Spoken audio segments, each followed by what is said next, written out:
On this episode of Candid Conversations, we're joined by Sarah Reikowski, a fellow speech-language pathologist and mother of five, who shares the heartbreaking story of her son, Alex. A gifted athlete and brilliant student, Alex began showing signs of emotional and physical change after years of hard hits on the field and ice. Like many parents, Sarah didn't recognize the symptoms of concussion and what she now believes were signs of CTE. In 2023, Alex died by suicide. Sarah shares his story with incredible courage, hoping his legacy will raise awareness and save lives.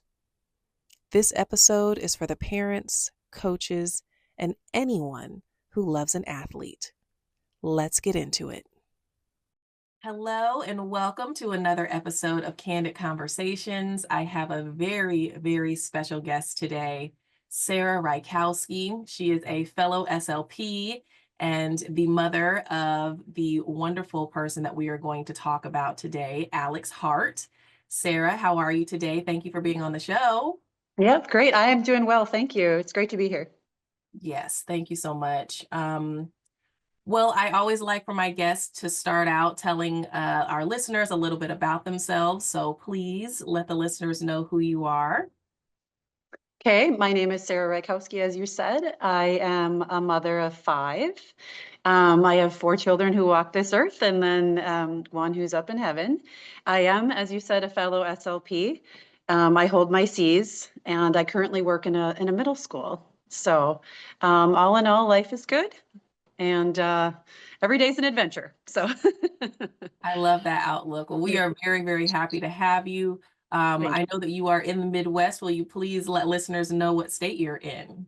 Sure. I'm in actually Northwest Minnesota, so almost in North Dakota, just over the river on the Minnesota side of the Red River. So we're about an hour and a half from the Canadian border and about 75 miles north of Fargo. A lot of people know where Fargo is, and Okay. so we're north of even that. Yes, Fargo is famous now. Yes, it Thanks is. to all of the media and entertainment on it. Right. But you and I connected because I did a presentation earlier this year for the SLP Summit, and you reached out with a fantastic message. Thank you for your kind words, but you yourself have an amazing story, and you said that you felt that your son, who is in heaven, that we're going to talk about today, you said that you really got clarity on what you thought could have happened. Will you talk to us a little bit about that? Yeah, absolutely. So Alex was a phenomenal human, but he was also a phenomenal athlete. And he played from the time he was little. I had him in sports because he was just the kid that if there was a button, he would push it. If there was a switch, he would flip it. If he could climb on it, he would. He never stopped moving. He was a very, very busy boy. Exhausting to parent, but we do those things with love. But he from the time he was in kindergarten, I'd put him in hockey, and he did hockey normally and never thought too much about things. And again, played sports, so he would play football, hockey, and then he played baseball. When he was about 10, I do recall he got his first concussion.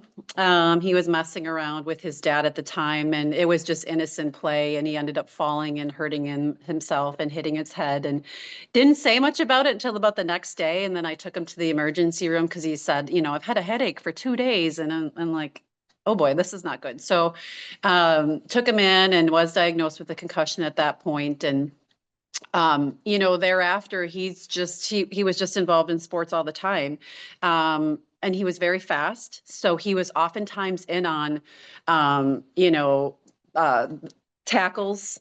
In hockey, he was there to meet the puck first. They're slamming into each other, slamming into the boards. There's lots of contact all over the place. He was just good at everything he did. And like I said earlier, he was just in on all the plays, in on all the tackles. After his junior season, and of course it's easier to say this, hindsight's always 2020, but after his junior season in football, I noticed a change in his personality. He started to be more withdrawn. He was always very, very fit and worked out. I mean, sometimes he worked out twice a day and he did insane workouts. I noticed that he started working out less and less. So as a result, his muscle tone decreased. He just became thinner. He didn't eat as much. He became more sullen, more withdrawn.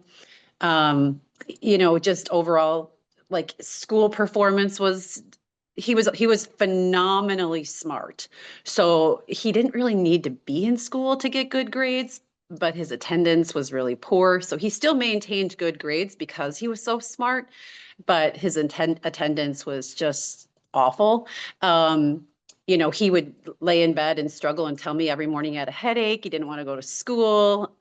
He asked me at one point to buy him ashwagandha to help him with insomnia and anxiety and all, and I knew he was struggling. I could tell, and we had many conversations about, me reaching out, trying to get him the help that he needed, or, try to reach in and pull out whatever it was that was bothering him.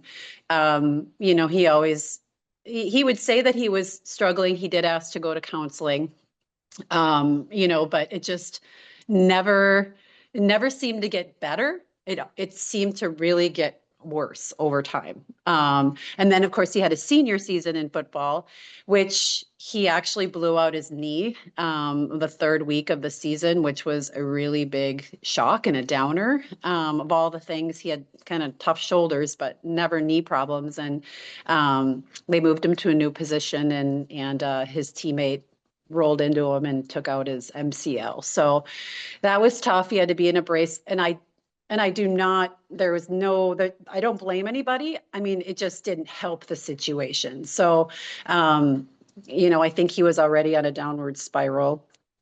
And of course, still though, those first 3 games of the season, he was spectacular and on all the tackles, doing all the things.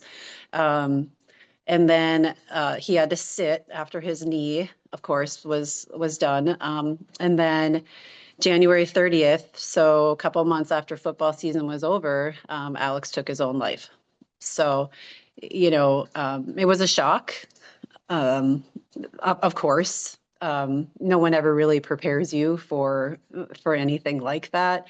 I, he, looking back, I had seen what I just described. I'd seen all these things, but never really knew what they meant. Didn't know how to put them together. Knew that he was struggling, but when I watched your presentation on the SLP Summit, it was like, the clouds parted and the sun came out. It was like, holy cow, there it is, right? Like there it is. And I don't think he even knew at that time what was really happening. But after he did pass away, we were contacted by a researcher out east, and I do not recall his name, but he actually requested Alex's brain for to test for CTE because he was a high school athlete and he had, all the markings of CTE, what he thought to be. So unfortunately, that did not happen. He did not receive his brain, but the request was made. So, and after that, even I really didn't think too much about it. I think you're in your own set of trauma and you're in your own set of grief, and you're really not processing things outside of that moment. But now, now that there's 2 years between the event and me, looking back, I can say I'm without a doubt, Alex had CTE. So. That is very powerful. And I've said it before, I will say it again. I'm very sorry for your loss and definitely the Thank you. loss of your family. This is, I would think, the hardest thing as a parent to go through. For those who are listening, I always say, we as humans, that human brain, we always say, like, it's not going to happen to me. It's not going to happen to my kid, or, and then things like this happen. For those who are listening, could you please explain or talk us through that day of finding out? Sure. So he had a girlfriend.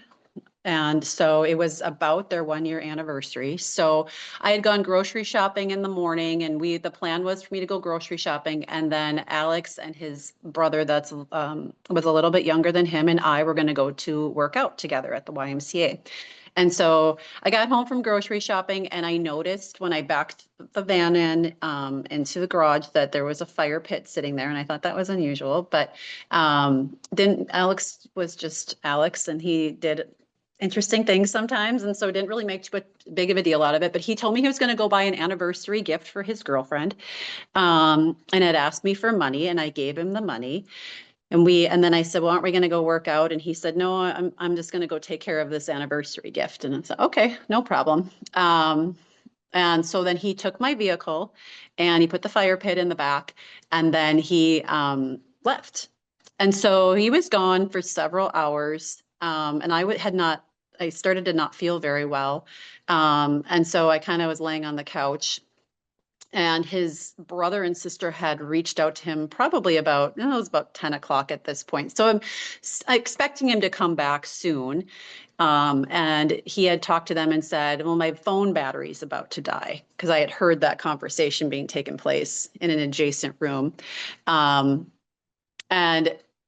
that was typical Alex too. His phone battery was always dying. So he was notorious for having a dead phone and whatever else.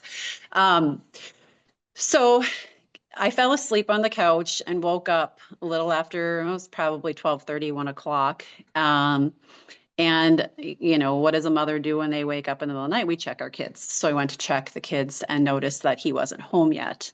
So, and it was a cold night. It was very, very cold. Alex always was underdressed. We don't wear coats in the winter because whatever, for whatever reason, even though we live in Northwest Minnesota. So he was underdressed. I knew his phone battery was low per the conversation he had a few hours prior with his sister and brother. And I didn't have that much gas in my vehicle. So I was a little concerned. I started calling his friends. Of course, most of them are sleeping, so not a lot of people answered, but I did call his girlfriend because I thought maybe he was with her. And she said, no, I'm not with him. Which What time is this? This is probably about 1 o'clock-ish, 1:15, somewhere in that neighborhood. Morning. In the morning, on January 30th. So, but they had been out a couple days earlier. This senior class, they went to a small private school, and so everyone knew each other, and they would hang out into the early morning hours. And I mean, it sounds like, oh my gosh, but it really kind of was just the culture and the way these kids did things. They would hang out to the early morning hours, and I mean, and I kind of figured at this point that Alex probably had fallen asleep somewhere. He got comfortable and fell asleep, and that was the only thing on my radar at that point, was he had fallen asleep. I got to find him. So I'm calling his friends, can't find him. No, a lot of people aren't answering. So finally, after about, I don't know, 20 minutes of calling around and desperately trying to get in touch with his friends, and I woke up my daughter, his sister that's 2 years younger, and asking her if she's got contact information for some of his friends. There was no answers to anything. Like, couldn't find him. And the people we did get a hold of had no idea where he was. So I ended up calling the police, because my concern at this point now is, well, maybe he got stuck in the snow somewhere. I don't have that much gas. He's underdressed and his phone battery could be dead. Could you please go out and search for this vehicle? He might be stuck somewhere. So I called the East Grand Forks Police Department, which is on the Minnesota side of the Red River. And I also called the Grand Forks Police Department, which is on the North Dakota side, because we're just separated by a river. You just go over the bridge, and it's, 2 different states, 2 different cities. So to cover all my bases, I called both. I also requested that Highway Patrol be notified, just in case he was out in the country somewhere or on the interstate. Nothing. So I made the call. I didn't hear anything. About 45 minutes later, I checked in with the East Grand Forks Police Department, and they informed me that they had officers on scene. And I didn't understand what that meant. So I said, on scene, what do you mean on scene? And then he said, we'll have an officer over there to talk to you shortly, ma'am. And then he hung up. And So needless to say, the officer did show up and informed us of what happened. And, Alex used my vehicle to start a fire in the fire pit, and he actually died by carbon monoxide poisoning from the fire. So creative, but he was a beautiful human, physically beautiful. I mean, if you see pictures of him, he could have been a model. Um, but his face and his body were perfect. So he was not burned at all. He trapped the smoke in my vehicle and then went and sat in there. So they did find him actually 9 minutes. The officer told me 9 minutes after I called, they did find him, and they worked on him for about 45 minutes, but they could not revive him. And I think looking back too, it's hard to say this out loud, but I think that was a blessing in disguise, because he would not have wanted to live with such, I mean, if they would have been able to revive him after that amount of time, I think he would have had severe brain trauma and he would have been just a shadow of his former self. So I think it was a blessing that he was not able to be revived. Um, yeah, so that's kind of it in a nutshell, unfortunately. It's a tough story, but I've told it enough times that it gets easier, I think, every time I tell it, but um, those moments are still pretty awful to think about. So, yeah. Thank you for sharing. That is, I can't imagine to go through. Tough to hear, but I think that listeners are going to learn a lot from your story and from Alex's story. So thank you. Yeah. Well, Candid Conversations, we talk about all aspects of the brain. So I'm really interested to know about the next step. How do you and your family cope and heal and take that step forward? You know, there was 5 kids in total, or five, there are 5 kids. And so each one of them is unique in their own personalities. And every one of my children that was left behind has dealt with it in their own way. Um, some better than others, I think. Some of my kids don't talk about it. They don't want to talk about it. They don't. They just shove it down, or they work a lot, and they it's just not something they want to deal with. There are others that um, talk about Alex, and he's almost as if he's still here, and I do too.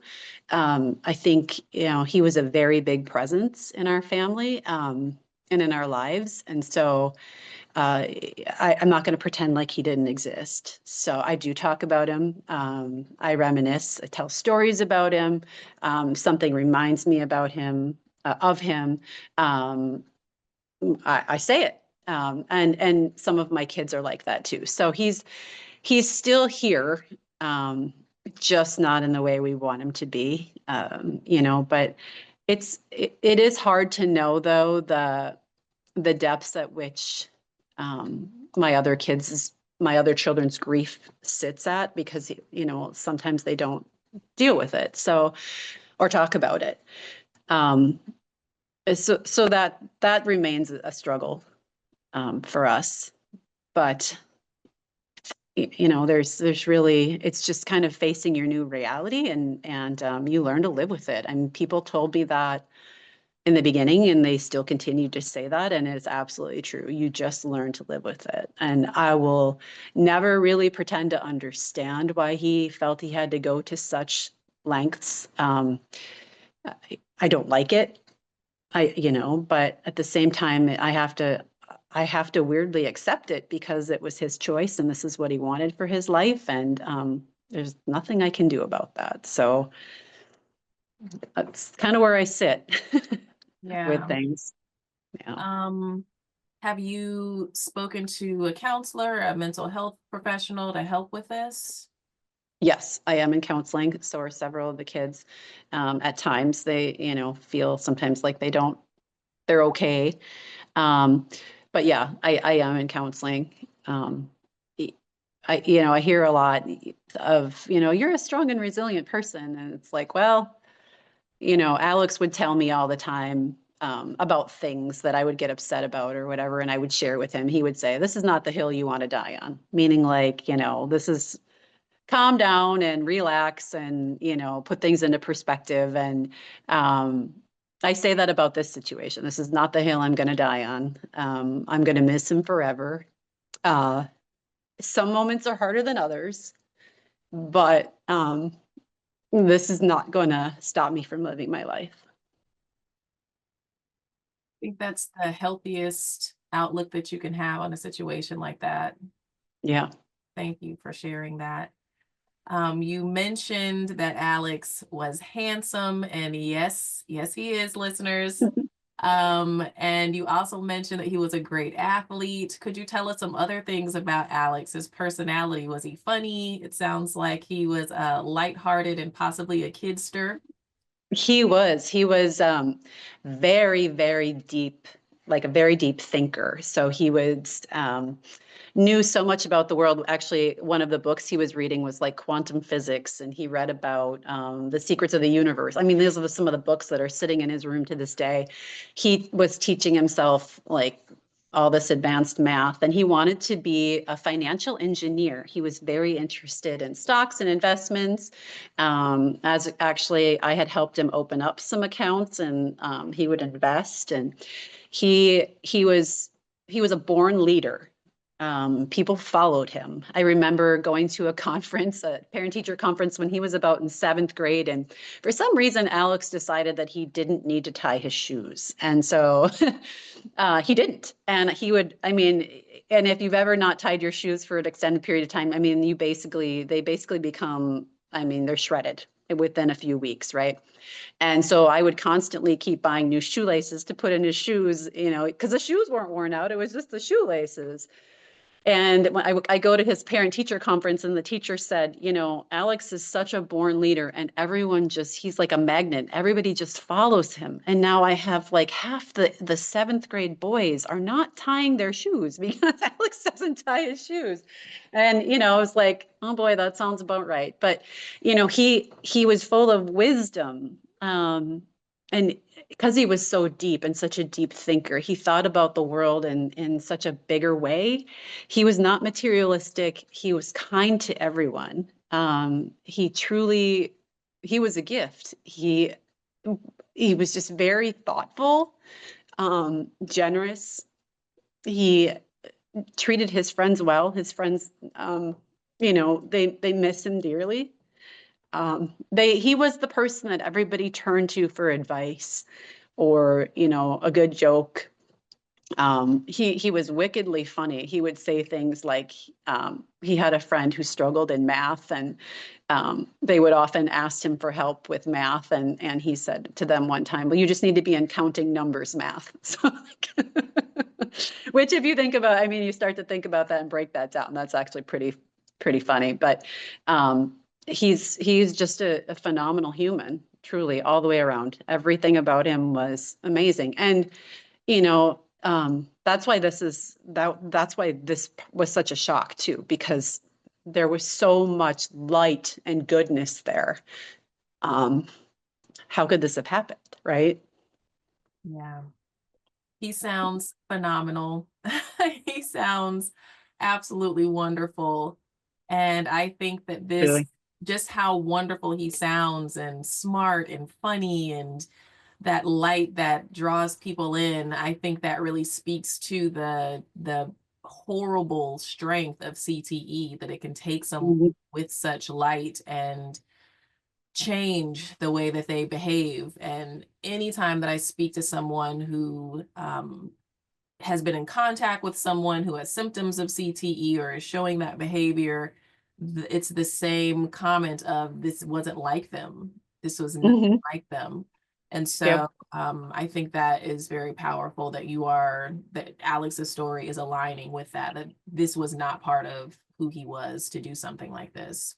Absolutely. And I, when I identified at certain points that he was struggling, I had check-ins with him about things and mental health. And, he always assured me that he was okay and he would never do that and those kinds of things. And so to get to that point, just to reinforce your point, it was, it just, that was not who he was. That was not who he was, yeah. And earlier you said that you had taken steps to help. You had gotten him into counseling, and you mentioned that you had done other things. What were some of those other things? Like I reached out to the school, tried to get him propped up and some support there, his coaches and things like that, talked to his friends. I had conversations with him often, check-ins with him, sometimes daily, depending on what was happening. Like what's going on here? I can see that you're struggling. I can see things, are not good. Um, you know, he was very insistent that he was okay for the most part. He complained a lot about headaches, so he would blame a lot of things on, well, my head just hurts, like with respect to his school attendance. He wasn't he towards the end, he just wasn't going to school. So I took him to doctors, and the week before he died, he was complaining about stomach aches as well. So, I had him in the doctor 4 times in the week and a half before he passed away, trying to get to the root of whatever the stomach and head thing was. So they determined, or at that time, they thought he had NSAID-induced gastritis because he was taking a lot of what he reported was a lot of Advil. So because of his knee. So they put him on a bunch of medications, including a nausea med to help him. So you have all these pieces, trying to help this kiddo.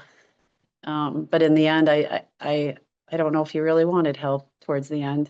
I think he was doing it because I think he was scared of what he was thinking and excuse me, thinking and feeling. Um, but I think once he made up his mind, unfortunately, that was it. Well, it sounds like you did everything and more for what you would even know to do, especially because CTE wasn't on your radar. You Mm. were really working on the symptoms and staying in tune with your child. What advice do you have for parents who may notice something or who may not notice something? Um, I think check-ins are important, and um, yeah, stay tuned in. Stay tuned in to your kids. Um, Looking back, had I known about CTE, like, if you think that there's something going on, um, look at all the possibilities. Look at the antecedent. So did something happen prior that might have set could have been the trigger for all this stuff that's happening now? That check-in piece though is huge, and just that awareness too of, sometimes it's subtle. And then when you look back, you think, oh yeah, wow, that really was the difference between, A and B, but you might not notice it in the moment. So tuning into that, even those subtleties and those little things that might mean a lot. Um, it's hard when they're teenagers because sometimes they don't want to have conversations with you, and or they do things to cleverly avoid, or to be typical teenagers and be difficult. Um, but don't give up on your kids. Like if your gut tells you that something is wrong, follow your gut and listen to your gut. It's one of the most powerful tools that we have is our own bodies, and listening to our own bodies and the messages they send us. So, I mean, that's the best advice I would give somebody else. Every situation is unique, every child is unique, every family is unique. But don't give up and listen to your gut. I think that's the best advice. Yeah. I've spoken to another mother, and she said, get in your kids' faces. Don't give up Yeah. in their Yeah. faces. Yeah. I would agree with that. And just be a presence, let them know too. Um, you know, I'm here, and there's something going on, and what is it? What is it? What is it? Yeah, I would say that's good advice as well. Stay in their That face. that aligns with what you just said. Okay, so in going back a little bit, you said that Alex got his first concussion at age 10. I'm guessing that he got into sports pretty early, maybe around that time. No, he played, so he started hockey when he was in kindergarten. So he didn't start kindergarten until he was 6 because his birthday fell just after the kindergarten cutoff. So I put him in when he was 6. But prior to that, he had done little tykes like football and some t-ball and soccer and those kinds of things. But his first official big boy sport was hockey at age 6. So, but from then on, I mean, started playing football at 2nd grade. So, and that was just flag at that time. But then they started playing tackle football at 4th grade with full pads, full contact. So that was early. Um, and like I had said, I mean, he was just so fast. He was blessed with speed and agility. He was very graceful. Um, and a lot of times people just couldn't stop his speed. So he would be the first one to the tackle, the first one to the ball. He in 7th grade, I believe, or it was 8th grade, I can't recall which one. But he was actually the kicker and he was so I remember I have a video of him punting after they had scored. So he punted the ball, and then after the receiver caught the ball, he was the first one there to meet the ball and make the tackle. So it's like, that was just him. I mean, and he was always the fastest on the team. Yeah, he was just phenomenal, but he was strong too. I mean, he put a lot of effort into being good, being strong, being fit. Yeah, the desire was there when he was younger. He sounds like lightning. Yeah, he To was. punch and then be the first there. Goodness gracious. Yeah. So it sounds he played all his life. Yep, he did. He did. And he gave up on hockey when he was in 6th grade, and then he transitioned to basketball. Why did he give up So hockey? It's where we live, hockey's sort of a religion. This is hockey country. And I think he just realized that, it wasn't that much fun anymore. A lot of his friends that he went to school with were not playing hockey. So he went to a private school, and then there's the public school kids. A lot of them were playing hockey. The school he went to did not offer hockey in high school. So at some point, if he was either going to have to make a choice to continue on playing hockey in the public school or stay at his school and drop it. So I think he made the choice to do it based on a lot of those factors. And he didn't love it anymore, I don't think, as much. So yeah, he's transitioned to basketball and he did fine. I mean, he could jump and he was fast and he was athletic, so he could somewhat put the pieces together. Um, he wasn't a phenomenal basketball player, but he was average. He could hold his own. Um, where he really shined was football. Did he like basketball? Um, yeah, I think he did. I think it was mostly the social aspect that he really liked, being with his buds and the competition of it. But the sport itself, I think it was a take it or leave it kind of thing for him. Got it. Yeah. So you have obviously been with him through each team, each coach. Can you speak to being a parent and going to meetings and talking about games or tournaments? Was there any education provided on concussion or the risk for kiddos that were playing? With respect to tournaments and individual teams, there was zero discussion of any of that, concussions, injuries, those kinds of things. I think it was just something that everybody assumed, and it was sort of like a buyer beware. You're going to do this, then you got to have an awareness that it's possible. At some point, and I don't recall exactly when, but his school started doing impact testing where they would do the baselines for concussion. Um, you know, so he did that, but I do not believe, to the best of my recollection, that he was ever actually tested for concussions thereafter. He did the baseline because it was required. But Alex was very good at, no, it's fine, I'm fine, I'm fine, everything's fine. Or, just kind of walking it off. So I, I don't know if there was ever any red flags that went up, or, even if he would have been, something would have happened. He never left the field. So would there have been an opportunity for him to say, I'm seeing double, or, or like, my head is like something happened, or what do you, I don't even know if that opportunity would have existed for him, to be totally honest, at least in the moment.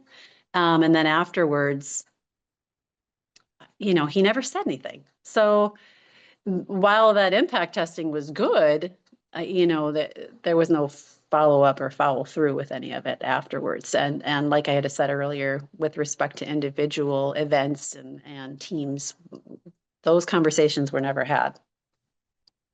Might be a good conversation to have to consider, like mid-season testing, just because, and whether you're fine or not, have it done to see if there's a change.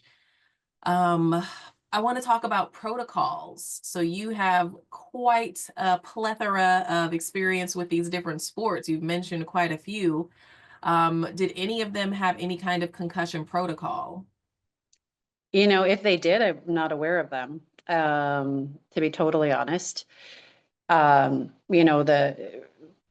very likely that they did exist. I don't know.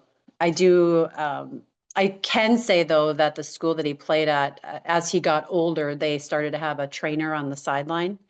Um, but whether or not there was protocols in place, as a parent, I was unaware, and still am. So in looking back, and of course we have listeners who are parents as well as athletes, what is something that you wish you would have known or been made aware of, even from the start, with Alex starting at the age of kindergarten? Um, Education, knowledge is power. So knowing about CTE, the power of concussions, people will say, oh, he's got a concussion. And I think it's kind of almost like a buzzword. It's like they really don't understand what a concussion truly is, but even more than that, what the power of a concussion, what a concussion can actually do. And then, yeah, okay, we got a concussion, but then, oh, now he's got a second concussion. So, or a third concussion. So that cumulative effect of all of that, I think as a parent, I wish I would have known that CTE was a possibility. It's like, had I heard of CTE? Yep, I've heard of CTE in my career. And as well as, there was that movie a few years ago with Will Smith. So CTE was this thing that existed, but never really realizing that it's a very real possibility for me, right? Or for my child. It was just out there in the clouds somewhere, right? So knowing that just because they're 18 years old or 17 years old or whatever, however old they are, that's a very real possibility. And knowing what to look for, knowing about it is powerful. Because had I known, yeah, I think, I'm not saying that the situation would have been different. We will never know. But I could have explored things down that avenue at least, had I known to look for that.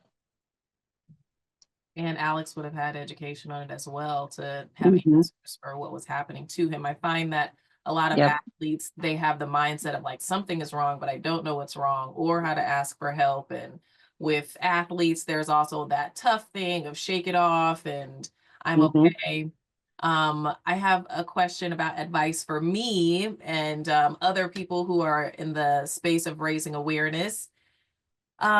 This information, even hearing about it, can really upset people. Parents, sometimes they just don't want to hear it. It upsets them. What advice would you have for someone like myself in approaching a group of parents to share this tough information?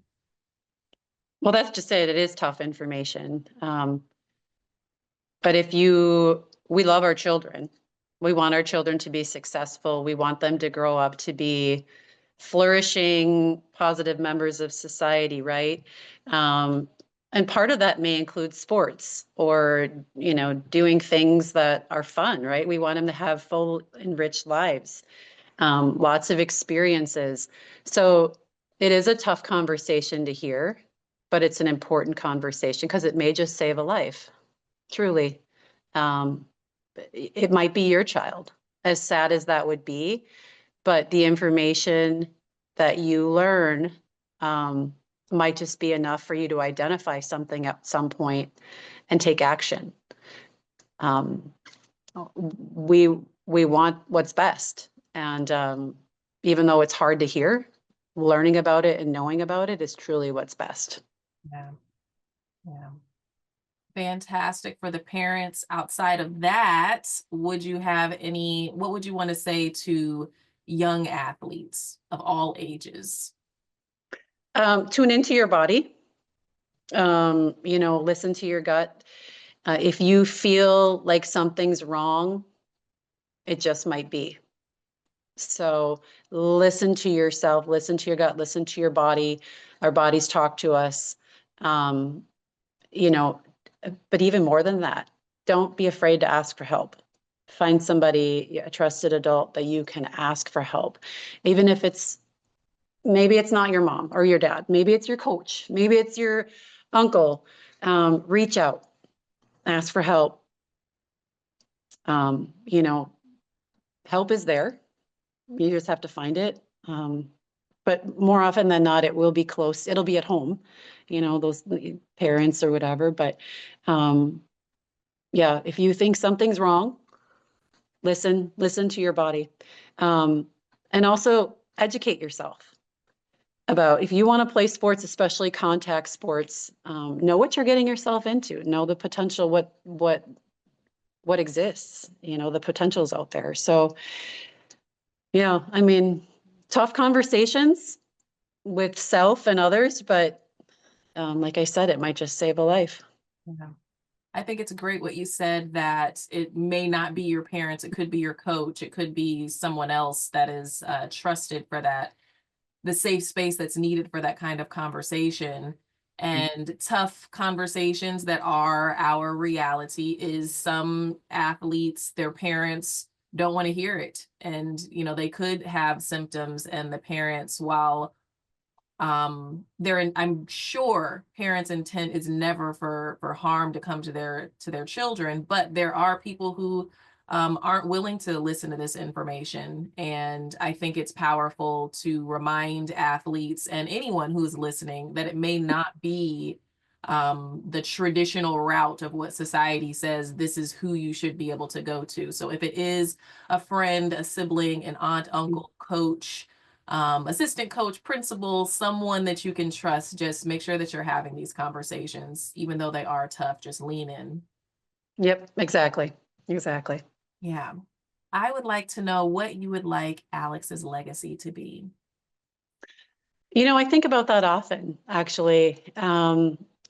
We have in the Grand Forks area where we live, we have a suicide education and awareness group, and they're a phenomenal group, and they did a lot of outreach, and they came into the school that Alex went to and really touched a lot of lives and picked up a lot of people that were pretty broken after his passing.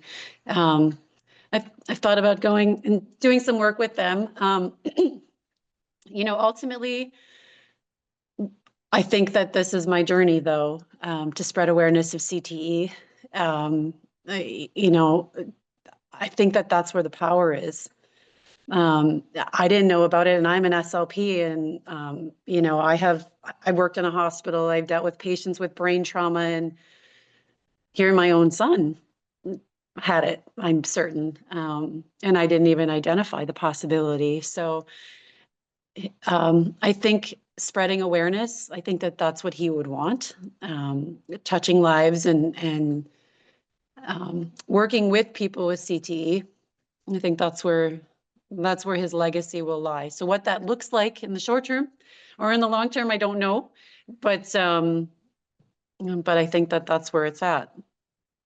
Well, I think that you are going to do great work in that space. I'm glad that you reached out so that we could connect and work on raising awareness together.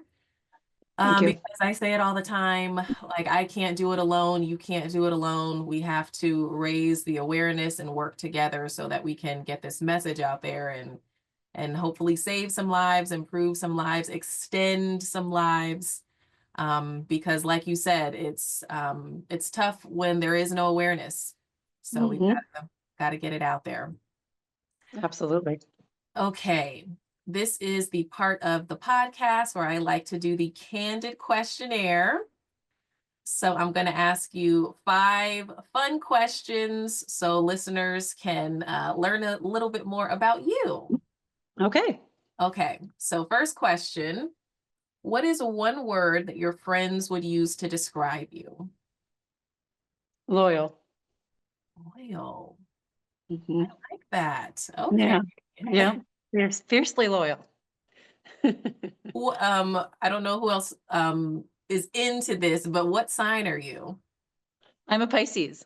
Pisces, water sign. Oh, I'm a Yeah. Cancer. There is that loyalty, I think, in Pisces. So, all right. Number 2, if you could instantly master any sport or physical skill, what would it be and why? Oh boy. I would say distance running or yoga, I think, which are Okay. kind of like worlds apart from each other. But I am a runner. I do run, but that distance is sort of the ever elusive, like, it's just trying to catch that. Um, and as I approach 50 and get older, my body doesn't really appreciate all those, long runs. So, and also yoga, I have some nagging injuries from my own sports career. So, the flexibility and working through some of those things would be lovely too. But yeah, I think that I'd settle on those two. I feel those are so opposite on the I spectrum. Like know, one they is are. They adrenaline are. pumping and all of that, and yoga is very namaste and peace. I know. And they truly are, but I mean, that's where my mind's at today. So that's what we're going with. All right, all right. I too am interested in mastering yoga, just the peace and the stillness Mhm. Yeah, necessary, necessary, especially with the hustle and bustle of things. exactly. Number 3, what's one activity or hobby you find most relaxing or beneficial for your brain? Um, Sleep. Definitely. I noticed that after the trauma of Alex, I slept a lot.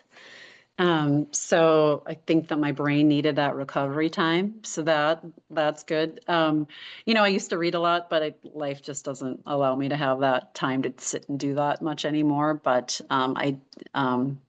so in addition to sleep, I would say probably cooking or just generally relaxing, forcing myself to slow down and take a few moments, decompress, even if it's just 5 minutes.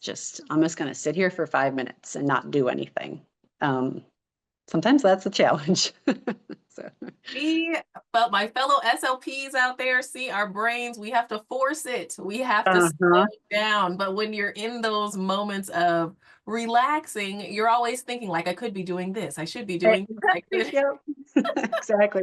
That's why, hence the force. Like I just have to force this, force this space onto myself. So yeah.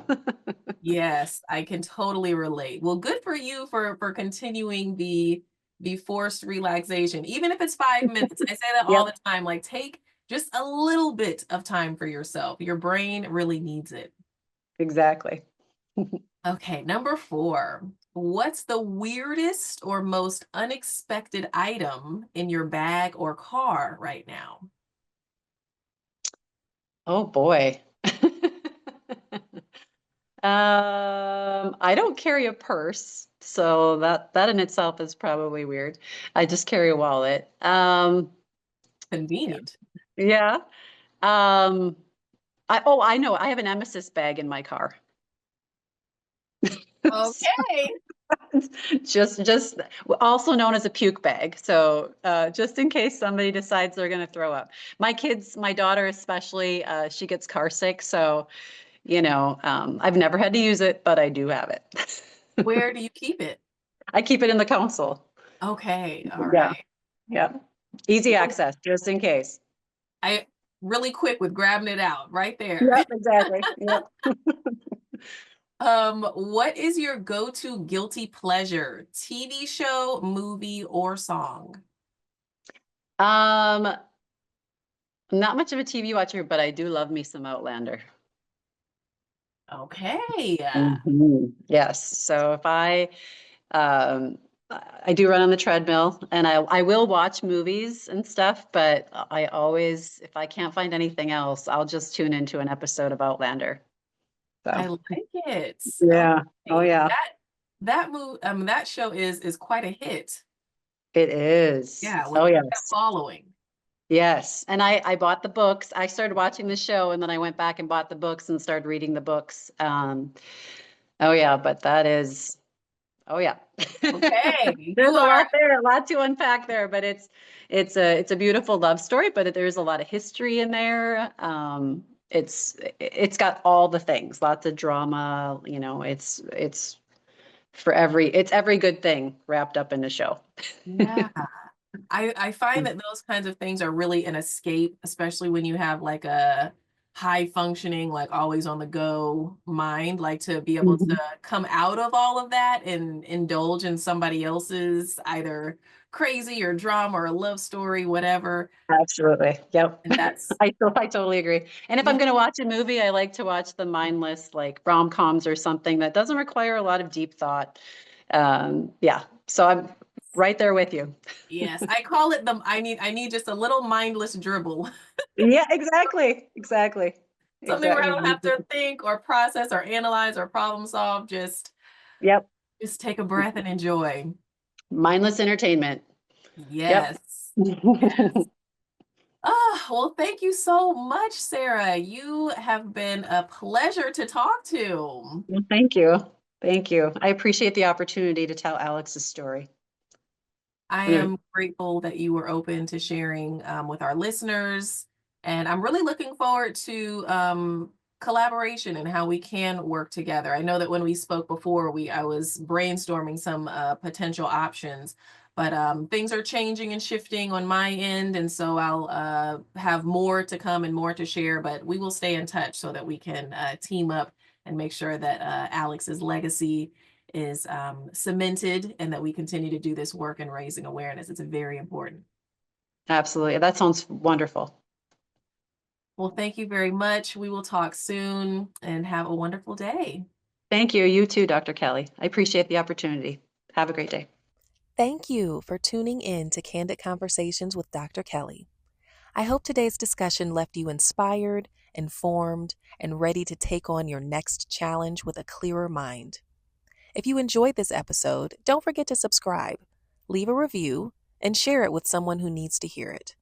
Until next time, keep striving for a healthier mind and a happier life.